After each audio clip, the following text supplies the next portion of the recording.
រដ្ឋបាលលោក Donald Trump កំពុងបញ្ជូននាវាផ្ទុកយន្តហោះចម្បាំង Yuskal Vincent Courier Strike Group ទៅកាន់មជ្ឈមបូព៌ាខណៈដែលការប្រយុទ្ធជាមួយក្រុមហូធីបានបន្តឡើងវិញក្រោយផ្អាករយៈពេល2ខែ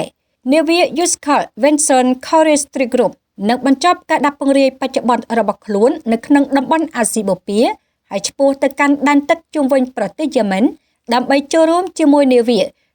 Harry Truman Courier Strike Group នៅក្នុងការប្រយុទ្ធប្រឆាំងទៅនឹងកងកម្លាំងហូធីការដាក់ពង្រាយនាវាផ្ទុកយន្តហោះទី2នេះកើតឡើងមួយសប្តាហ៍នៅក្នុងការប្រយុទ្ធគ្នាជាថ្មីរវាងកងកម្លាំងអាមេរិកនិងក្រុមហូធីដែលជាក្រុមប្រដាប់អាវុធគ្រប់គ្រងភាគច្រើននៅក្នុងប្រទេសយេម៉ិន